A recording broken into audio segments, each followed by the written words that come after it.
ഇപ്പോഴത്തെ വളരെ ഫേമസ് ആയിട്ടുള്ള ഒരു ടേമാണ് റീബൗണ്ട് റിലേഷൻഷിപ്പ്. എന്താണ് ഒരു റീബൗണ്ട് റിലേഷൻഷിപ്പ്? സോ ബേസിക്കലി ഒരു ബ്രേക്കപ്പ് കഴിഞ്ഞ ഉടനെ തന്നെ മറ്റൊരു റൊമാൻറ്റിക് റിലേഷൻഷിപ്പ് കൺസിഡർ ചെയ്യുന്നതിനെയാണ് റീബൗണ്ട് റിലേഷൻഷിപ്പ് എന്ന് വിളിക്കുന്നത്. ഈ ബ്രേക്കപ്പ് കഴിഞ്ഞിരിക്കുന്ന ആളെ സംബന്ധിച്ചിടത്തോളം അയാൾക്ക് പഴയ റിലേഷൻഷിപ്പിൻ്റെ ഒരുപാട് ഓർമ്മകൾ അയവിറക്കാനുണ്ടാകും. അയാൾക്ക് സങ്കടങ്ങൾ പറയാനുണ്ടാവും. അയാളെ കേട്ടിരിക്കാൻ ഒരാളെ വേണം എന്നുണ്ടാവും. അയാളുടെ കൂടെ സമയം സ്പെൻഡ് ചെയ്യുന്ന ഒരാൾ വേണം എന്നുണ്ടാവും.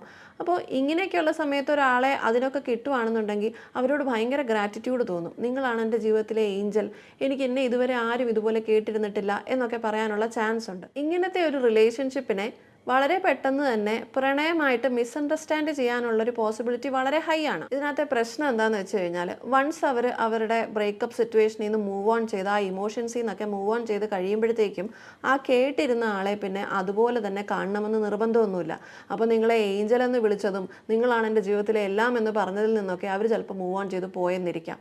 ഈ ഒരു സിറ്റുവേഷനെ മറ്റേ ആൾക്ക് ചിലപ്പോൾ ഭയങ്കര ഹേർട്ട്ഫുൾ ആയിട്ടും ചീറ്റഡ് ആയിട്ടും ഒക്കെ തോന്നിയെന്നിരിക്കാം. സോ ഒരു ബ്രേക്കപ്പ് സിറ്റുവേഷൻ കഴിഞ്ഞു നിൽക്കുന്ന ഒരാളെ നിങ്ങൾക്കൊരു റിലേഷൻഷിപ്പിലേക്ക് കൺസിഡർ ചെയ്യണമെന്നുണ്ടെങ്കിൽ ആദ്യം അയാളോട് ഒരു സപ്പോർട്ട് എടുത്ത് ആ ഇമോഷൻസ് നിന്ന് ഓവർകം ചെയ്യാനായിട്ട് പറയുക. അതിനുശേഷം അപ്പോഴും നിങ്ങളോട് പ്രണയം തോന്നുന്നുണ്ടോ എന്ന് ചോദിക്കുക. അങ്ങനെയാണെങ്കിൽ മാത്രം ആ റിലേഷൻഷിപ്പായിട്ട് മുന്നോട്ട് പോവുക.